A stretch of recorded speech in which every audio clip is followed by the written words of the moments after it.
The Film Crickets are intended for mature audiences. Any guests on The Film Crickets do not necessarily share the same opinions as The Film Crickets. Film Crickets, chirping about movies. It's time for The Film Crickets with Jay Fortier, Chris Martineau, and Melanie Howerton. On this week's episode, after years in the making, Isaiah Moskowitz finally has his Film Cricket debut. Holy shit, man, you got to get on that. Jay, Chris, Melanie, and Isaiah review the 1988 American Christmas fantasy comedy film, Scrooged. Does it stand the test of time? Let's find out. Your Film Crickets are on now. His episode was so memorable. Yes. That Steve made this one his debut. Wow. Jesus. I was just getting warmed up. That was practice. This is the debut. This is the real deal. That was the cold grand opening. This is the hot grand opening. Oh, Jesus Christ. That Office Space episode, he's trying to forget it. No. Yeah. Yes, right. It's one of those, so one now of I those go from moments. Office Space to fucking Scrooged. Really? Yeah. Anyway, go ahead. Yeah. Well, yeah. Well, you know what? I think we're going to all be like, this will be a fun episode to talk about because, well, let's just say that both Isaiah and I have already agreed.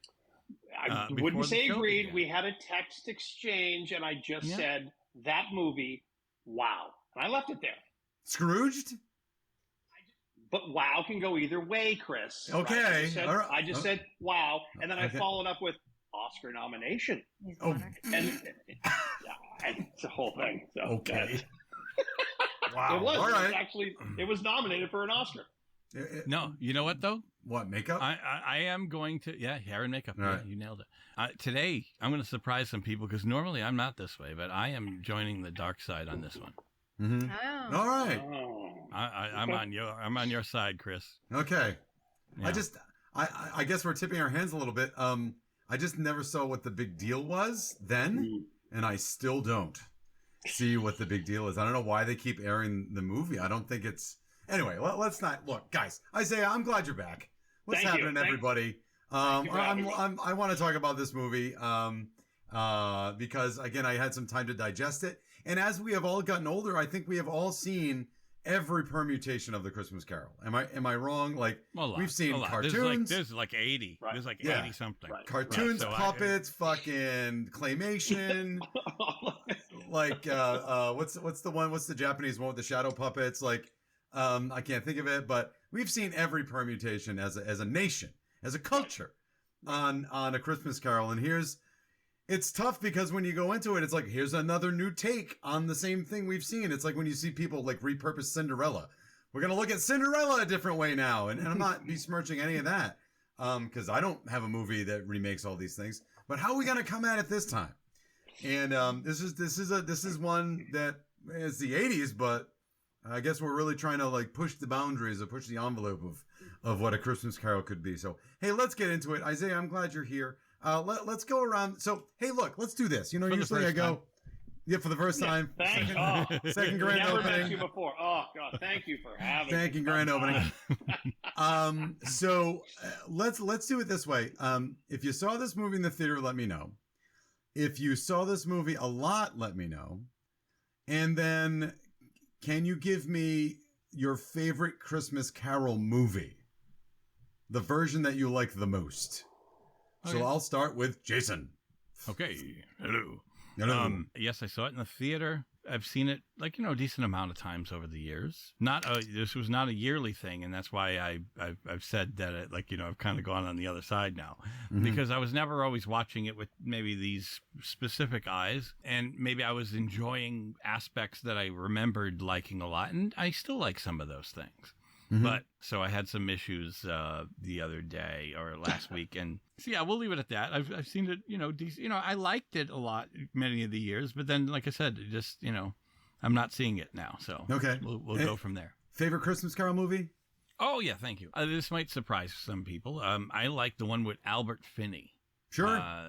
It was the musical called Scrooge, and it's famous for that "Thank You Very Much" song. Thank you very much. Thank you very much. And that's the nicest thing that anyone's ever done for me. And what's great about that scene, if I may say, is when he's singing that, he's singing thank you very much. That's the nicest thing you've ever done for me. That's when Scrooge is dead. And they're doing a parade down the street, and he's on the casket doing like a shimmy. And if I had a cannon, I would fire it to add a sort of celebration touch. It's fucking beautiful. That's good stuff. And Alec Guinness is in that. Alec Guinness plays the Bob Marley. So was that black and white? Jacob Marley. No. Did I say Bob Marley? Yeah, hey, he's playing Bob Marley. All right, cool. Yeah. Wow. Hey, Isaiah, tell me what your deal is with this. All right, so I did not see it in the movies. Okay. Maybe I saw twice. Okay. The first time, and I thought it sucked then. And then I watched it for this episode, and Jesus God, it sucks bad. Now it's just so bad. It's just such a shitty movie. I mean, I love Bill Murray. Don't get me wrong. Yep. All the things, I'm trying to a couple things because I watched it with my wife, and she's like, "All right, hold on. This is 1988. Let's think about this." You know, you can't be like trying to compare this to, something that's coming out now that's got all the CGI, all the bullshit. But oh my God, it's so bad. It's so bad. It's so bad. And my favorite Christmas Carol, the Flintstones. Okay, that's how much I give a shit about the actual story. Okay? All right. But the Flintstones was good. If you remember that, the Flintstones, it was funny. I actually watched that afterwards and went, "Oh, that's so much better." Okay, cool. Melanie, Isaiah. I got a good starting off point now, so thank you for letting us know. Melanie, I gave you a jumping off point. Sorry. Yeah, what you got? What's your history with this? Okay, I never saw it in the movies. I don't own it. I have not even shown it to my kids, which says a lot because I always show them anything that I think is like really, really good. But I've never showed in this movie. However, saying that, I would think I loved the whole beginning of it. I thought that was super funny. Like in the whole office, that was like my favorite part. And I love the boss's makeup. I like the entire beginning. And I remember, I'm pretty sure the Scrooge that I like was black and white, and I can't remember which one it was. That would be Alistair Sim. Maybe that's There's that one. That's the one where he goes, "I'm as happy as a schoolboy. Scary. I'm as light as a feather." That one at the end. I remember it was like scary, but then I do remember the song that Jay's singing, so it was confusing. Well, conflating those, yeah. I want to say the Muppets. Yep. Yes. Come on. I'm gonna concur with Melanie on the Muppets as my favorite Christmas Carol. But before we get out of this today, I wanna recommend another version of the Christmas Carol to you, and it kind of dovetails into what we're talking about with the Scrooged. Can I ask? Are you recommending that one where his gravestone is being peed on? Yes. Nah, I'm good. The best. It's the best. No. Anyway, you know why? I didn't see it, but it doesn't sound very good because it's he's not. not It's dark redeemed. as fuck. It's dark He's as not even fuck. redeemed at the Hold end. on. No, he's not, and that's why I like it. More on that later. He's not redeemed. More on that later. So, DAF stands for dark as fuck. yeah, it's true. But anyway, I never saw this in the theater, and I think I may have, and I might be making up a memory here, but I may have tried to watch this over a friend's house and fell asleep. Because I don't remember ever sitting through this movie. It drags, man. Yeah, it drags. and I don't remember ever drags. sitting through it, and I remember the end scene, and I remember the beginning and the middle. I don't remember, and every now and then it's on TV, and I'll turn it on because we're going through the cycle of Elf to Christmas Story to Scrooge to Elf to Christmas Story to Scrooged. Yeah. And I don't know why they put in Scrooged in that canon. I don't get it. But, there's a couple of things that I think are kind of scary. And then I finally sat through it and did watch the whole thing and was underwhelmed. So, yeah. So, well, no, I like that, Melanie. You say you like the beginning because I will say the end I liked. There's a lot of improv. I do There's like a lot the of end. Yeah. Well, because it is a true good feeling. Like there's no way. Like I just thought, like to your point, good intro, set the scene for this Hollywood executive who's a fucking dick. That's the whole point. And then it just, Jesus, the middle is just like kill me in my sleep. Yep. And then you get to the end though, and he is so good. Yeah. And if you look it up, and one of the questions is how much improv did Bill Murray do? And the director's like, "What are you fucking kidding? It's Bill Murray. Let the guy go." And the end is so good. And the little boy that does the thing that has never said a word. It's like, come on. I'm like, I'm not going to say I cried. You were crying. I wasn't crying. Yeah. But I I'm almost just like, cried. but I'm like, I've been sitting here trying to love this movie for this show and all the things, and at the end, I'm like, oh my god, this is actually nice. I'm like, oh, this is so bad. I have to mention this on the show. Yeah. But I love the beginning. It's really awesome, and then Okay, the end is really cute. But the beginning is one of my favorite parts. Well, this is why Chris took a nap in the middle, because the beginning was good, the end was good, and the middle you can go on a road trip. Here's the thing, man. Like with this movie, at the end, the emotion that he puts at the end, I was into, and the fact that he actually drew tears, I was into, and the fact that the energy he was bringing to that improvisation was almost angry that he wasted all that time. Yeah, like he seemed like it seemed genuine that. Like that's the stuff, that's the voice of regret. Right. Like to me, I think he encapsulated regret. And that if he was yelling at himself when he was telling the rest of the world, don't take advantage, it's supposed to be a time to welcome everyone in and all that stuff. And he realizes that regret. And at the beginning, we're setting up how much of a colossal jackass he is. And it's a complete asshat. And my problem with the movie is, and what sets it apart from it, I'm not going to talk about the dark one that Jay was talking about. DAF. Yeah, the darkest fuck one. But everybody, all other Christmas carols, we set up Ebenezer Scrooge as a terrible person at the beginning, and we understand why we hate him. But then as we go through his life and through his reflections of the past, the present, and the future, in those times, we're seeing his redeeming moments. Mm-hmm. We're seeing that he's not... We're seeing the motivations of why he makes the decisions that he does, or his personality. Maybe he's just that's his nugget. He's selfish or whatever. But the fact of the matter is, we're seeing in those reflections that he was a nice guy at one point. Mm-hmm. And as we're going through his redemption, we're getting on Scrooge's side. I think it's important. It's so important to the story that at some point we get on Scrooge's side. By the end, this movie, the moment he does something nice, he does something asshole-ish, so you never get on his side. He's an asshole to Karen Allen when he shouldn't be, in the past and now. And Lois Lane. No, it's the girl Karen from... Allen. It's the girl from... fucking played Lois Lane in Superman. No. That's not... She played in Indiana Jones. Yeah. Yeah, that's her. Shit, I was the whole time I'm yelling, I'm like, Lois Lane. Oh my God, she's anyway. Sorry, I digress. Margot Kidder was from. All right, shit, Indiana Jones. I gotta watch that movie. Next episode. Anyway, we should watch those. We haven't done any of those. Oh, that's too perfect. They're too perfect. We have to. Is the last one good? It's okay. I don't remember. It's fine. It's not perfect. That doesn't. I remember that. Sean Connery was in that one. No. That's too removed. Dial of Destiny. The most recent Sean Connery was in one of those. Yeah, he's in the third one, not the fifth one. Yeah. Oh, okay. Anyway, bottom line, look. You're making a good point. He's an asshole, but he keeps doing things wrong. So the end is so good because, and listen, when we go through all the things, he was a nice guy. And you do dude, the story came out when did Charles Dickens write this fucking thing? In like 19th century. 1800s, right? Or some shit? Like 1840 some shit? Mm-hmm. Like, it's the story of how somebody who's miserable, there's a reason why you're miserable, okay? Sure. Something happened to you. Yeah. And you go back liking him, I think, his dad, like the whole dad situation, the mother situation. There's no, you don't become it. I mean, you're not born a dick. Something happens to you that makes you struggle. And it, look, the story itself is, I mean, timeless. Yeah. And it fits in every single generation. Mm-hmm. Just the way they did it in this movie was a little, I kind of want to hear the daft one when someone pisses on a grave.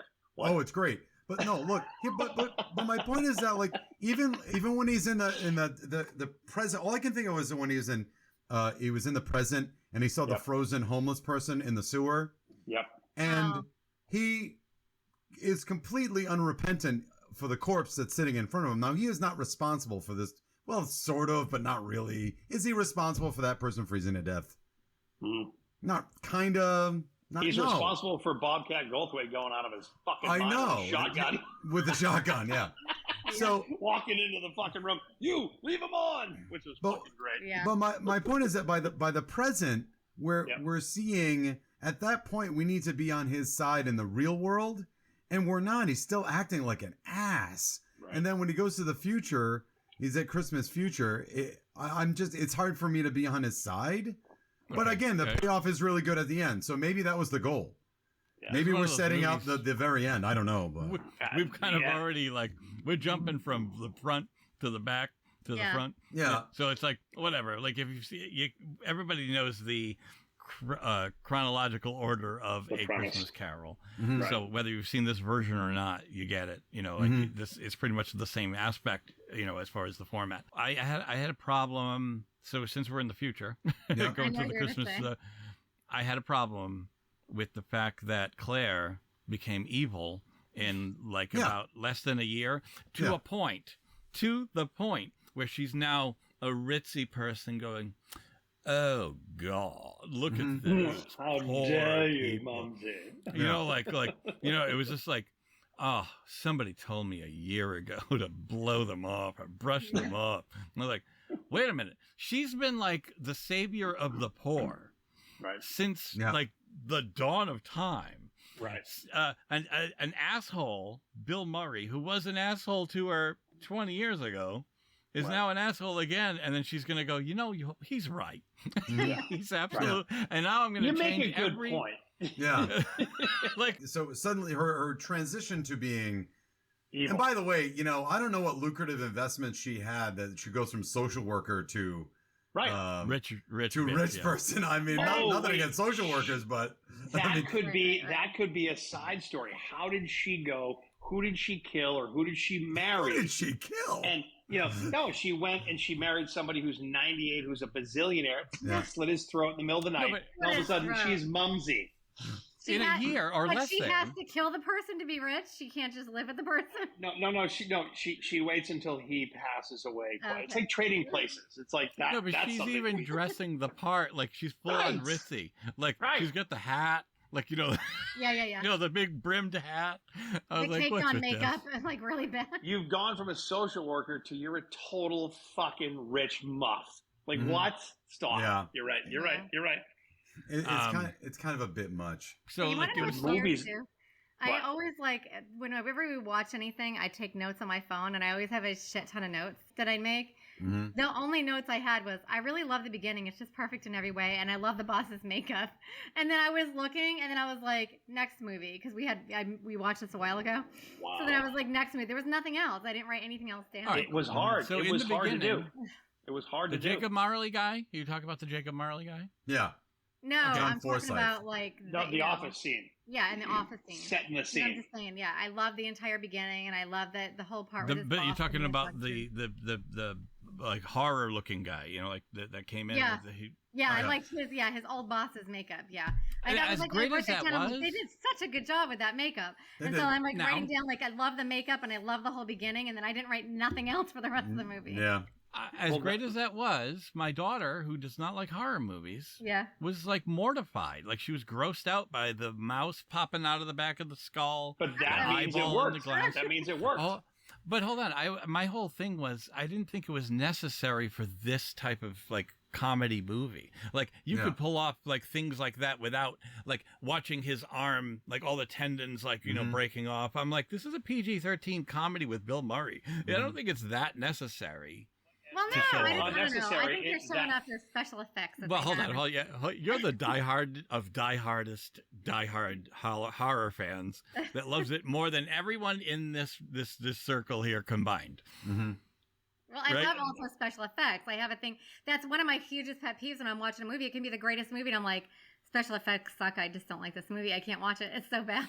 No, that's fine. I'm just saying, like, I think they could have pulled it off without that. Like, it almost became like a little too grim. Like, Well, What you're saying that sucks about it is what got them an Oscar nomination. Like that's crazy. That's how fucked up that is, because the Oscar nomination in all the things we're saying that are negative is the hair and makeup. So the stuff not only you're saying and the things that are, you know, too much for Jay, Yeah. somehow that got them the fucking nomination for an Oscar. It's like, well, the rest of it, they're like, no, this is shit.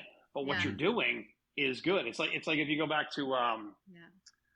what the hell was the movie? An American Werewolf in London. Sure. Remember that Okay, movie? yeah. Oh, yeah. Holy Yeah. shit. That's Yeah. one of those movies to this day where, again, that would be a cool thing to go back and watch, because in its time, right? Yeah. Like, I'll tell you one that stands the test of time with me is The fucking Exorcist. Okay, Sure. I'm 53 and I still scream like a school kid running because it's fucking scary. It is. But this was kind of like, well, maybe in 1988 it had a thing. In 2023, I'm like, this is fucking shit. You know, I'm not bashing it because, again, I'm not the one making movies and I don't have that opportunity. But in 1988, that stuff that we watched got them an Oscar nod. That's, that's not a bad thing. But Isaiah, wait, Isaiah, Transformers movies get Oscar nods for sound mix. And those are some of the biggest pieces of shit. I just watched all 5 of those. Oh my God. Everyone sucked, you thought? Oh my, last night is unwatchable. It's God.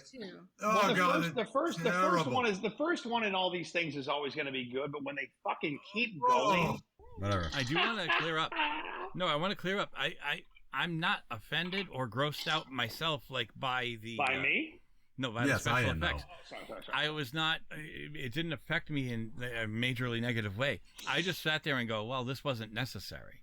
Because I just look at I don't think they got that gross, except for the slime on Ghostbusters. They still told a comedy story that dealt with darkness. Is that a Bill Murray movie that was good? Yeah. Huh. No shit. Yeah. So, but what I'm saying is they could still. I called him Bill Murphy the other day when we were doing a podcast. I listened to it. I called him Bill Murphy. Whoops. Yeah. He would appreciate that. So Eddie Murphy, Bill Murray combined had a kid, and it's Bill Murphy. Right.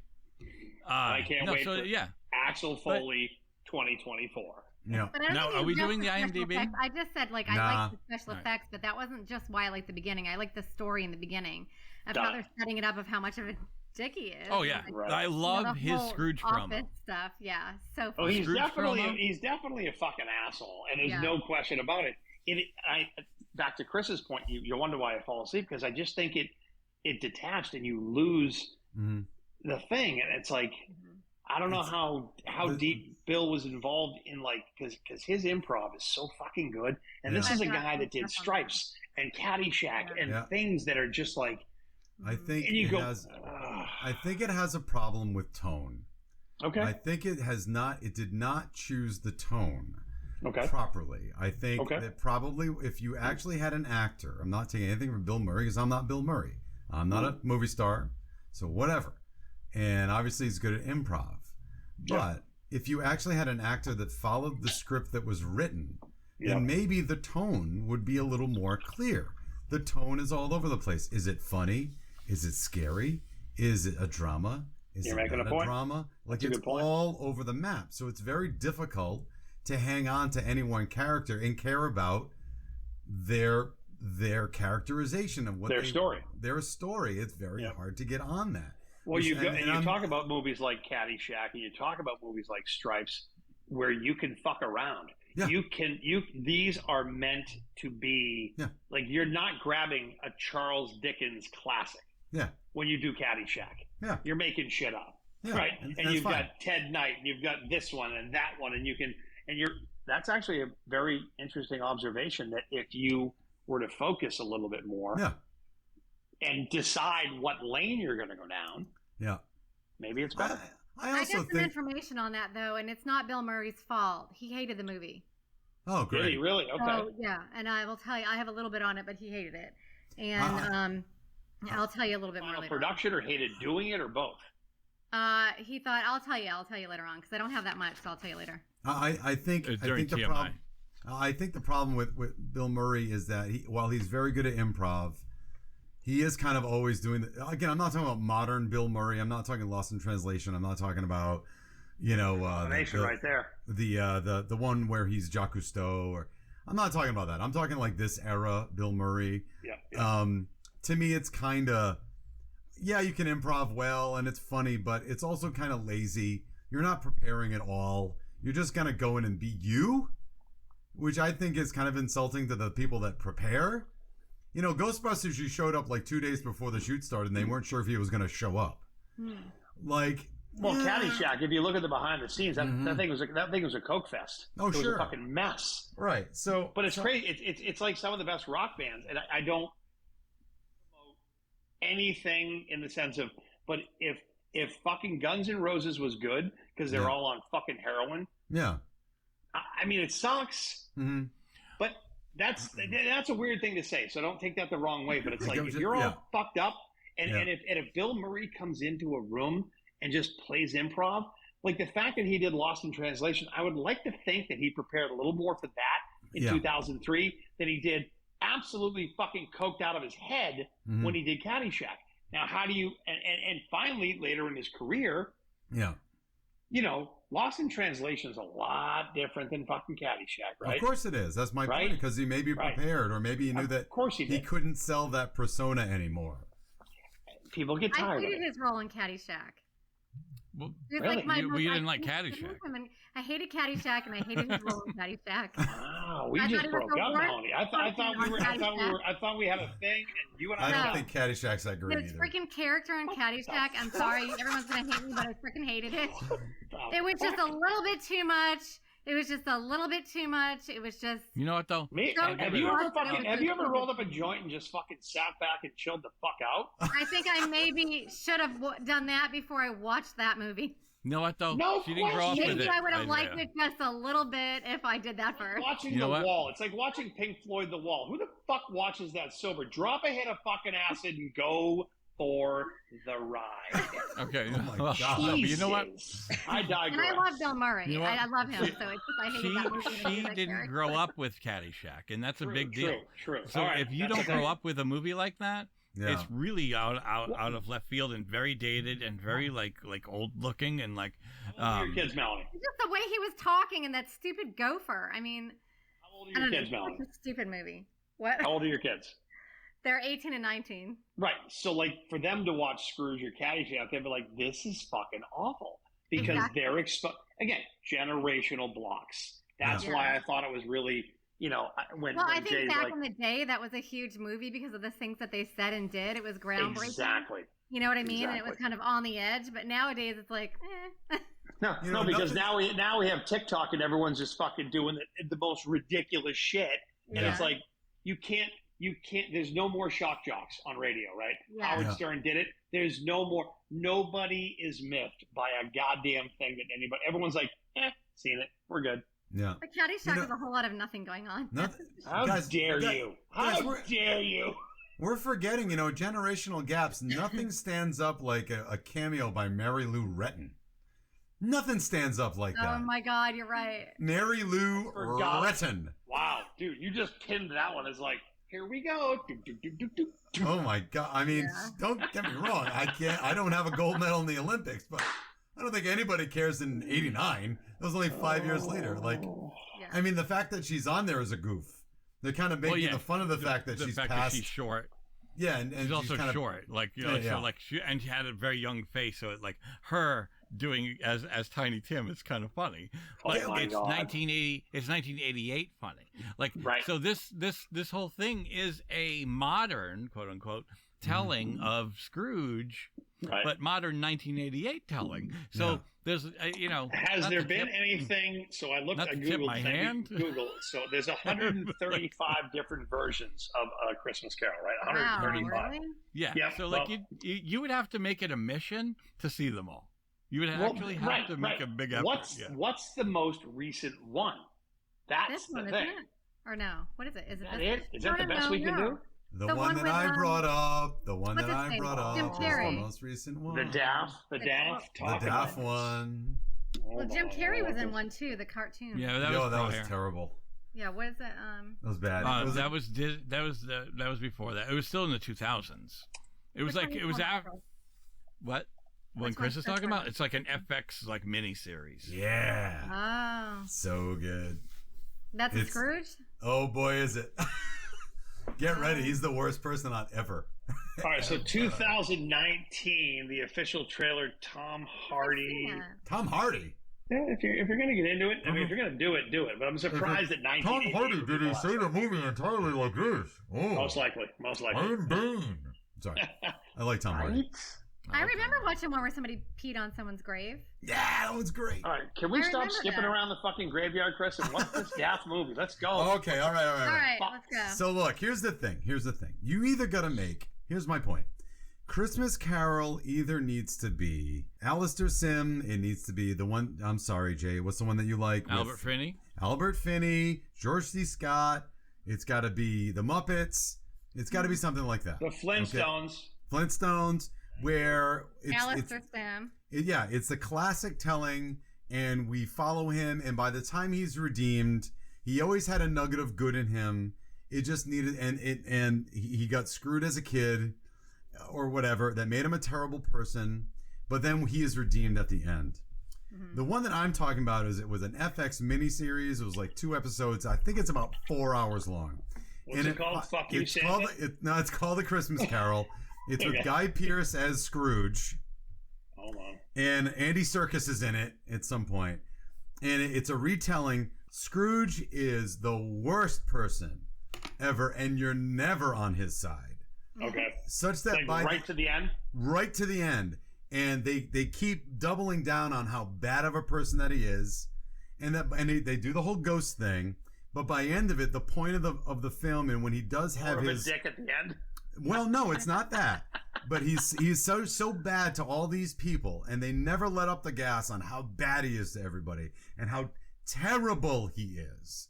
That by the end of the movie, when he does have his redemption moment, or he has the Christmas Day moment and all the ghosts are gone, he doesn't jump up and down around. He's relieved, but he goes to the people that he's wronged and he says, "You shouldn't forgive me. I am unforgivable. I am not looking for redemption. I'm Shoot just looking me now." No, I'm just looking to make some things right. You shouldn't like me. I don't deserve it. Okay. And to me, it's if you ever saw Unforgiven with Clint Eastwood, the whole point of Unforgiven is he's trying to make right. He's trying to live a good life, even though he's a terrible person before. But at the end of the day, he has the fever dream where he sees himself in hell, and he knows, I am going to hell. I am unforgiven. There's no point in hiding it. I am what I am. And to me, that version of the Christmas Carol, though, it's not for everybody. I fully recognize that it is not for everybody. They are sticking with the dark. Yeah. They are saying he's unredeemable. And by the end, you get it. And you don't feel good for him, but you understand that he has come to this choice in his life.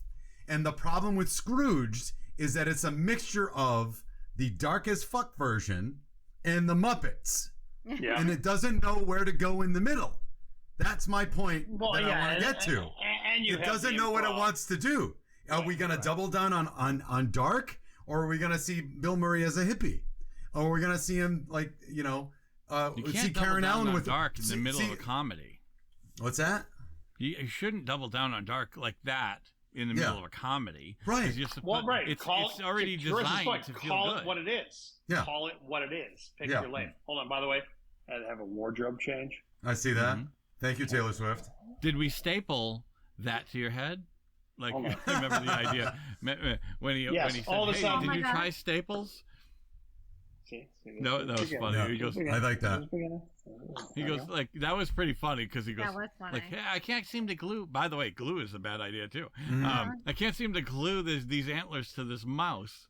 Oh my god! And it comes up later in the movie. But he goes, "Did you try Staples?" Yeah. So it's like I said, I'm putting on this cap of not that type of cap, but my watching it with these eyes of like sort of going and I had kind of a weird thing. I was like, can anybody that I'm talking to right now name the president of NBC? Brendan Tartikoff. Really? No, but that was back in the day. Okay, but right now you can't. Okay, and chances are none of us know who the fuck the president of NBC is. Now, let's say we're watching a live TV show of Scrooge. Yeah. And the president of NBC comes in and says, "Hey, I get it. I was a jerk before." And it's like, and I was like, wait, right? People are probably just gonna go, "Who the fuck is this?" Yeah. I'm trying to watch the end of Christmas Carol, right? Like the live thing. I waited for, and isn't it Christmas Eve? Like, right? Yeah. So I stayed home. What's he doing there? Right? Yeah. It's like, and I was like, and they make it like as everybody's like, nah, nah, nah. Like at the end, like sort of bopping around, like and I'm not saying it's not cool. Like, like I like those moments where he's crying and stuff like that. Yeah. And I like it when he says the SS Minnow when he's talking. It's to not his reality. brother. It's not Yeah. reality. I'm just like going. I'm going. If I was watching a show, I wouldn't want to interrupt it at the end. I'd want to see what happened at the end. Well, like I don't know you. I didn't know you were a dick before. Especially if you're in charge. Like, why would you interrupt? Let this fucking thing happen. Please, God, let the sponsors spend more. And by the way, and one other thing, I'm going. Okay, and Elliot Loudermilk, the guy who is Bobcat Goldthwait. Yeah. Yeah, like he's not going to jail for holding like 7 people hostage with a shotgun. Oh no, everybody leaves like, this is nice. You brought a shotgun into a fucking studio. Yeah. By the way, did anybody pick up? And did you guys ever see the series Loudermilk? No. No, I heard about that. Yeah. Oh yeah, you brought that up last time. It was the guy from Office Space. We had not Ron Livingston, but we had the local comedian here in Boston, and I hear Loudermilk in that show, and I'm like, I wish that got picked up for the 3rd season. Anyway, I digress. Yeah. Great show. No. Loudermilk, watch it. All right. It's on Amazon. Okay. Yeah, no, like I said, like there's just like moments I'm going, what the hell? I did laugh during when David Johansen, who is playing, who is also known as Buster Poindexter, but he was David Johansen in this. He was the Ghost of Christmas Past. They switched it up. They made it a male instead of a female, and they made her the female sadomasochist as the Ghost of Christmas Present. That was a little odd. But I laughed when he was like watching like the Frisbee show, which was like the dog show, and he's like all excited. He's like, "It's the bone!" Like he's like really into it. He's like, and he's not an actor by trade, so that makes it better when somebody like that is doing that much. Mm-hmm. What would you give this movie 1 out of 10? Like if you had to say like best movie, worst movie, Melanie. I don't know. That's tough. You can say 0. I don't know. I don't want to go that bad. I don't know. Like because you like the intro and you like the end. I like the end. I don't know. I don't know. I have a hard time rating things. They all know that. I'll do 1 to 10. Hold on. Let Melanie 1 to 10. All right. I don't know. 3 or 4. Done. Chris. I'm gonna say in good teacher style, good effort, poor execution. I'd give it a 6. Chris. Jay. Like 5, 6, something like that. Yeah. I would say because there were feels, because of the people, because of the concept of what it is. Mm-hmm. I'd say a strong 5. But that's it. See, I was going to say 5, and I thought you guys were going to be like, "Oh my god!" So I was like, "Okay." No, but it kind of floats in the middle. It's like, and the thing is, when you give something a 5, who the fuck wants a 5, right? It's like you're Melba Toast, right? You're out. Melba Toast. Melba Toast, right? You're fucking. Oh my god. But that's it. It's like you got nominated. You have the right people. You're picking a story which is classic, but you didn't. To Chris's point, you didn't do something with it. Yeah. You had a chance to do something with it, and you fucking banged around like a fucking ADD patient. Mm-hmm. Melanie, are you yawning? Are we boring you, Melanie? I'm sorry. I'm like, once I start yawning, I literally cannot stop. Can you show us your Christmas trees? Show us your Christmas tree. Yeah. But my point. Hold on. We wish you a Merry Christmas. We wish you a Merry Christmas. Speaking of ADD, what is happening? I'm trying to make the movie not be a fucking 3. That's what I'm trying to do. It's amazing if you have somebody that if you have dialogue-driven script can do a lot, and you don't let the star run the show. So I don't know. That's it. So I want to say I did think it was funny when the boss was talking to him. Wait, I just want to say I think it was funny when the boss was talking to him about like how we need to bring more animals in. Right. That was kind of funny. Like TV and all that. I thought that was kind of. It had its moments. It really did have things. I really like the part where he thinks that that new guy that's coming on, like that's coming around. I like how he thinks he's like in on it, and he goes ha ha ha right in the middle of a freaking like restaurant. Like it's like the most like out there disturbing sound like that, like people don't want to hear. Like it's a really great laugh. And it's also funny how that lady saw the mistletoe above him and he was all like tied up. He Right? was so, like, helpless when she went after him. Yeah. Oh no, he was tied, and she jumps on him while Yeah. Darth Vader's doing his shit. Yeah, and yeah. any of that today, you'd be canceled and in jail forever. Yeah, Yeah. pretty much. 100%. Oh, by the way, real quick, I'm very happy I was like, holy shit, I think that's the same guy. So his boss, that, the guy that's like on the phone going, it's me who's paying your damn salary, you son of a bitch. Like, yeah. That guy, I can't think of his actual name. The one Yeah. that said he wanted animals on the show? Yes, that guy. Yeah. All right. He is the narrator for Tombstone at the beginning shit. and the end. Oh. God. All right. Let's hit TMI. It's time for TMI with Melanie. Listen to this. I am in the bathroom right before the movie starts. And I'm in the stall, and there's no toilet paper. Mine are at home in a display case above my bed. TMI, my friends. TMI? Too much information. Don't go there, but that's lame. Now, here's Melanie with your timeless movie info. Okay, I'm just gonna start. All right, budget was $33 million. Gross was 100.3, so that was a lot. Oops. This was Bill Murray's first starring role since Ghostbusters in 1984. He had been living in Paris and had seriously considered giving up acting altogether. Filming began in December '87 with Christmas approaching. Director Richard Donner asked if the production could have Christmas Day off, but Paramount Pictures refused. Richard came up with a plan. At the end of the day, on December 24th, Richard fired the entire cast and the crew to give them time off. 2 days later, he rehired everybody. Bill Murray and director Richard Donner reportedly did not enjoy working together at all, creating a lot of tension on the set. When asked by film critic Richard Ebert if he had any disagreements with Donner, Murphy replied, "Only a few, every single minute of the day." Oh. He said a lot of the footage ended up on the cutting room floor.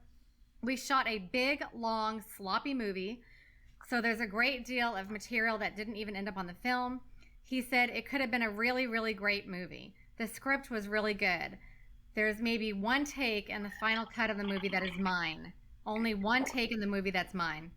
He said, we did it so fast, it was like doing a movie live. He kept telling me to do things louder and louder because I felt like he was deaf. Movie critic Roger Ebert said that this was the worst film adaptation of The Christmas Carol he had ever seen. Wow. And then, let's see. Bill Murray ad-libbed most of his lines.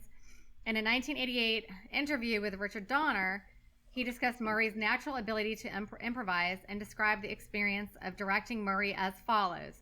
It's like standing on 42nd Street in Broadway, and the lights are out, and you're the traffic cop. So, they didn't like it. Jesus Christ. Great experience, guys. When the Ghost of Christmas Present Carol Kane grabbed Bill Murray's lips, she tore it so badly that the filming was halted for several days.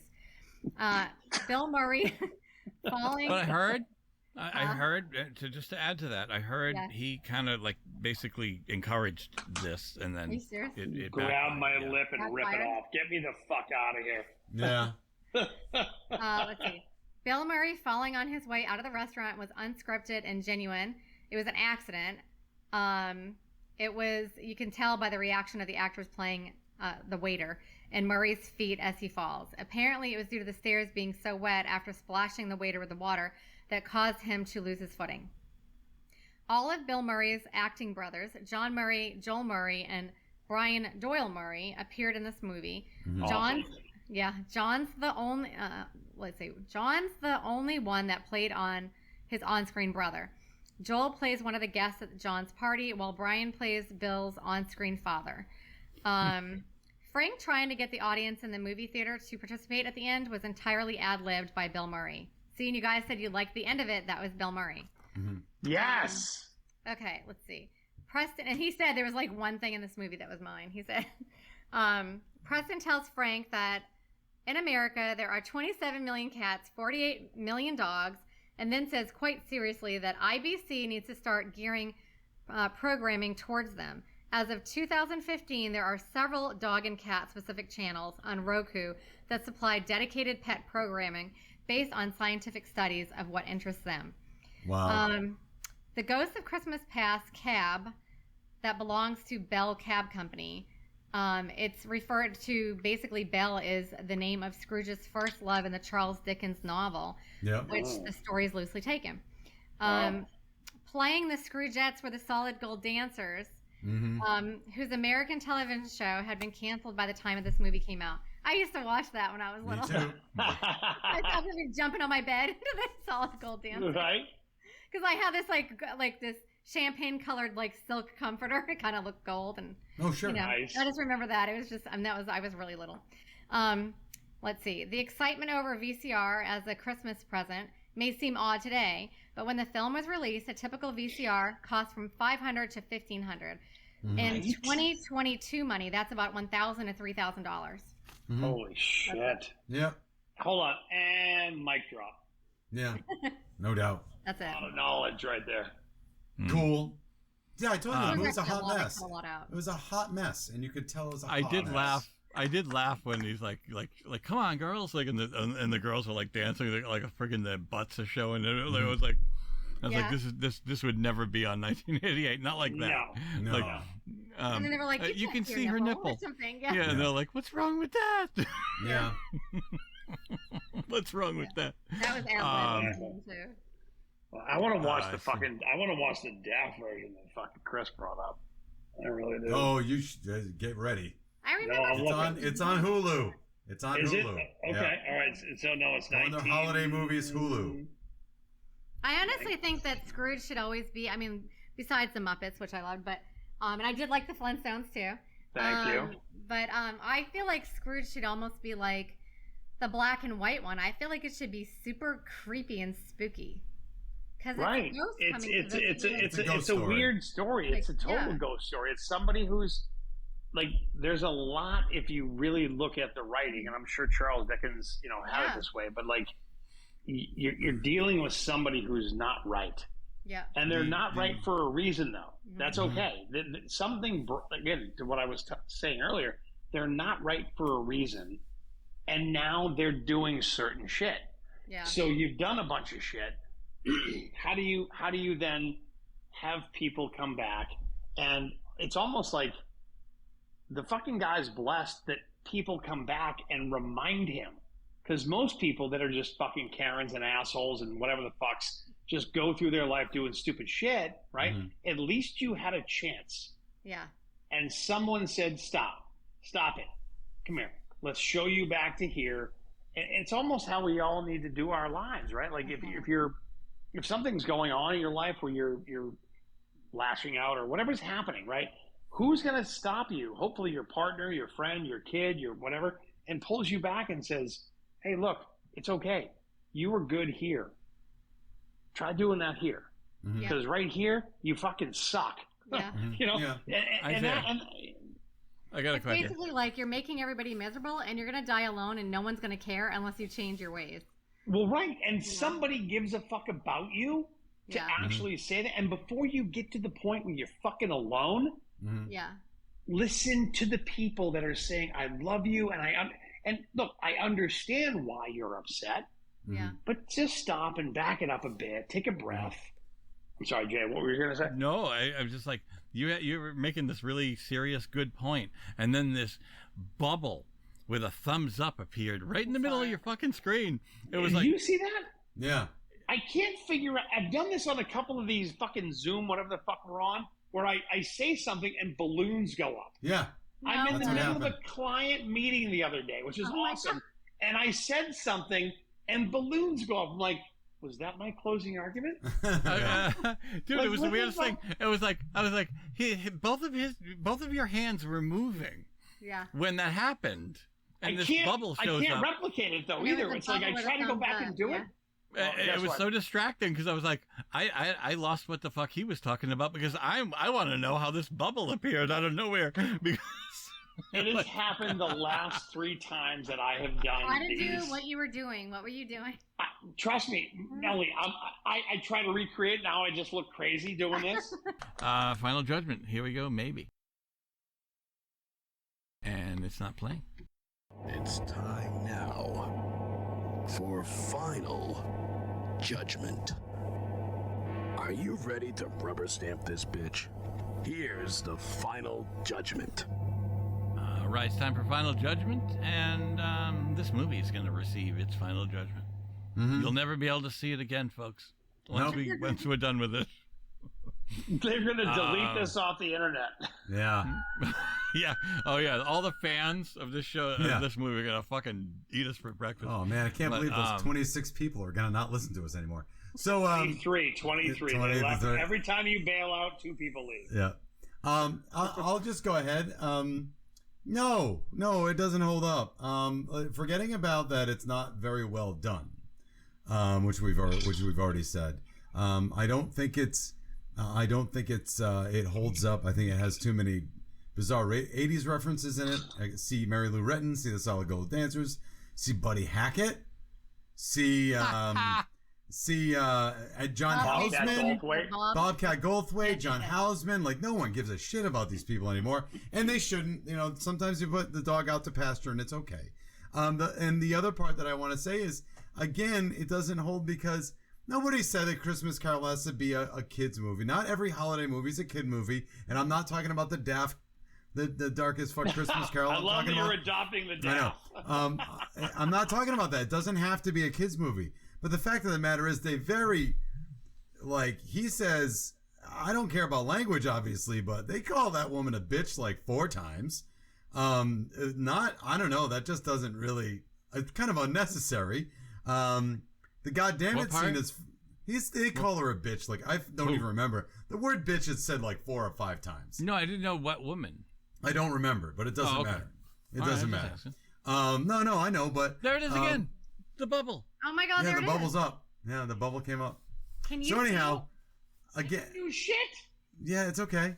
So sorry, Chris. No, it's all right. So, like I said, I don't care about language, but it just seems like that sort of thing just doesn't happen that much unless you're talking about a movie with a horrible character in it. We're not supposed to think, we're supposed to think Bill Murray is horrible but likable at the same time. It's bizarre. So no, it doesn't hold up. And I don't know. They put it in heavy rotation. They took. I haven't seen Christmas Story once in rotation on the old Sling this year. But Scrooged has been on every 10 fucking minutes. I haven't seen it. This really? Is Polar Express.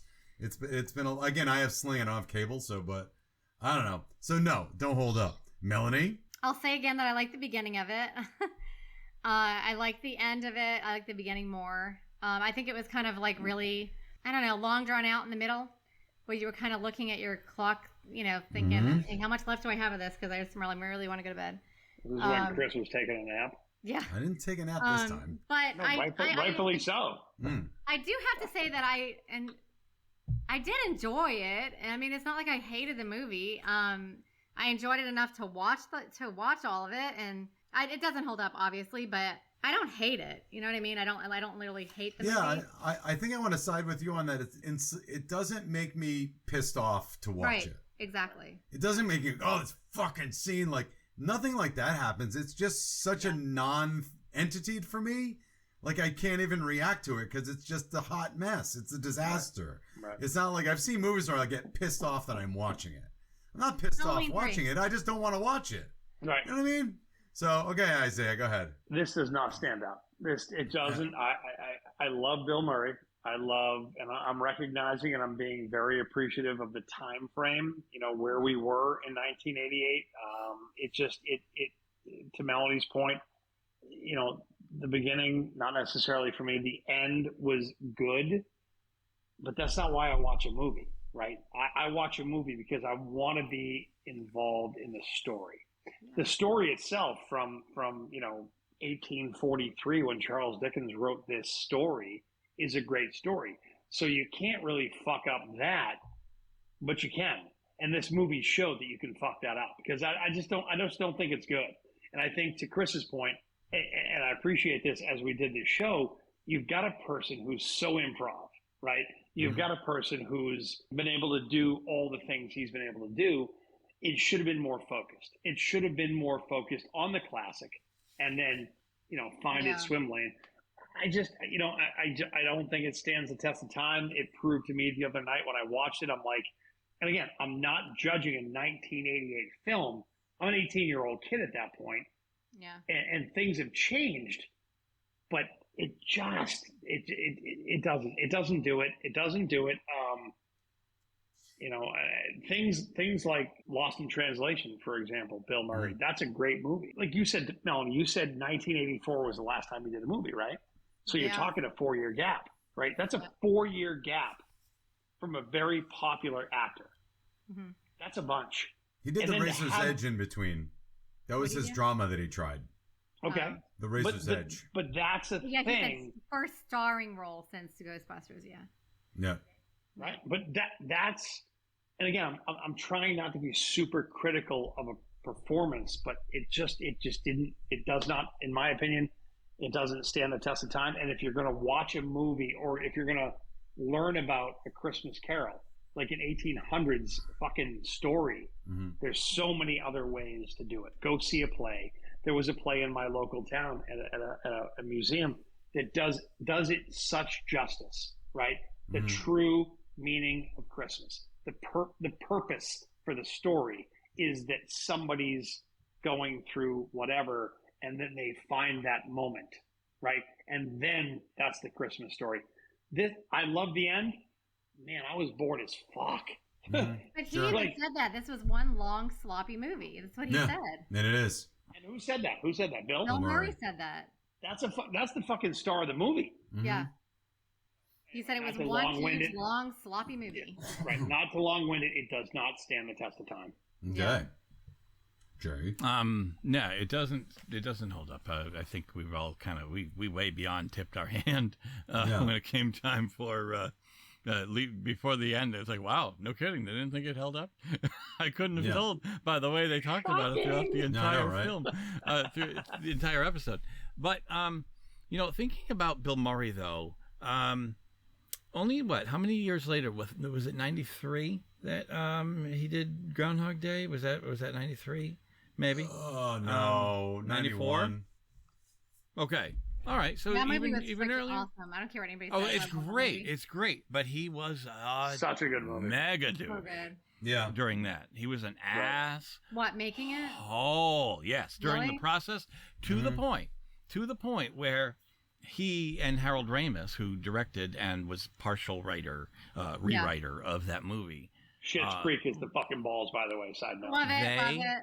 Loving you. Love it. I cried when that ended. No, it was good. But what I'm saying is, on the Harold Ramis and Bill Murray were like they did not talk. It ruined their friendship until like right before Harold died. There was like a redemption type of meeting that they got together. Hopefully luckily kissed and made out. But here's the thing: when you're saying that, Jay, you're saying that they didn't get along the whole time, but that movie was freaking awesome. No, hold on. So maybe he had a great deal to do with it. So good. No, I'm saying that Harold knew how to also work fix it. Like, you know what I mean? Like, yes, there was deal with his bullshit. He knew which things. He's also had years of experience. With Bill. Now, like, Harold directed Caddyshack. Okay. Did he? Harold, yes. Harold was he also knew how to handle Chevy Chase because Harold directed National Lampoon's Vacation. Cocaine? No, but hold on. He worked with Bill. No, but like he worked with Bill on Ghostbusters. He worked with you know what I mean, like on part 2. Like I'm just saying, like I think he already had an upper hand, sort of, but like it was still hell on earth. Right. Yes, it worked out phenomenal. I love that movie. Okay, That's so good. Phenomenal. That movie's so good. Okay. I'm just saying that maybe not every experience needs Bill to come in and just be Bill. Not everything calls for that. You get and not away with everybody's it at going the to be able to beginning. handle. You get away with it. Yeah. You get away with it at the beginning because you can pull it off. You do Animal House. How long can John Belushi do what John Belushi did? Well, he was a fucking mess on drugs too. And at the end, if you were trying to direct this person, it's fucking cute in the 70s. But imagine if John Belushi were around today trying to make a movie. They'd be like, probably not. Not. Saying, like I'm just saying, like maybe if he was reined in a little bit, like and still you can improv without without going so like I know more than you, Richard. But imagine like, being that Harold Ramos trying to rein in somebody. Again, it's all, and I can speak to this, maybe you can, but working in the radio business, the egos are where the egos are. We all had our moments of this, but then you get to that level of stardom. Saturday Night Live, fucking, everybody just, you look at the Taylor Swifts of the world today. You look at the football players. You are put on this fucking pedestal. Okay, you do no wrong, and you make millions of dollars. Maybe it wasn't millions then, but you're still an untouchable. You're the person that gets the eyeballs. Mr. Murray, you do whatever the fuck you want. Mr. Whoever, you do whatever the fuck you. Tiger Woods, when he, that whole story about him cheating on his wife, what a piece of shit. But nobody told him you do whatever the fuck you want to do. Because you are the rock star that's making the rest of us money. Right. And the four of us don't even, I played a little bit in that realm being on the radio, but I never got caught up in that shit. I just liked to yap. I can't shut the fuck up.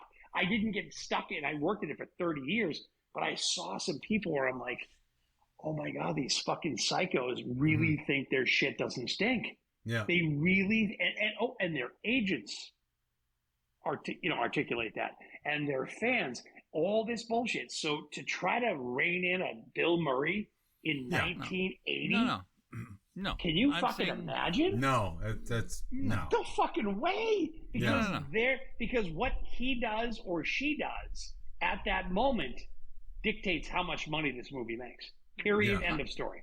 Sure. Right. No, I'm saying that, like, I was just more or less saying that he because he's the big star and he's, he had some success. Right. If this movie is kind of shitty, or it didn't, let's say he looks at it and doesn't like how it came out, he can go, oh, that thing fucking sucked from the beginning. And and it's like, we don't know if that's necessarily the case. Like, you know what I mean? Like, if he thought that, like, throughout the process, but it's easy he'll to say do it that because it only made $100 million. Like to Melody's point, it was that $300 million project that made a hunch. He might be like, well, this was fucking, that's his excuse to blow it up. Well, that's what I'm saying. It's easy to do, like, because you're already in that position. I'm just saying that, like, I don't know, maybe it's not the answer is all I'm trying to say. Like, maybe just because you're good at that, this doesn't require every aspect to be a fucking improv. Yeah. Right. So yeah, listen, I'd like to thank Isaiah Moskowitz for being here for the second time. Yay! Hey guys, I truly appreciate this. This has been awesome. I love doing this. I would love to come on anytime and just talk shop about movies. And hold on, wardrobe change. Back.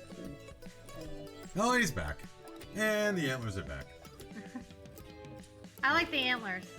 Thank you. All right. Well, thank you so much for doing this for us. And thank you. You guys were awesome. Merry Christmas and all the things. All right. Thank you. Hey, take care, everybody. Thanks. All right. And I just want to say that movies may not age like fine wine, but we drink it anyway.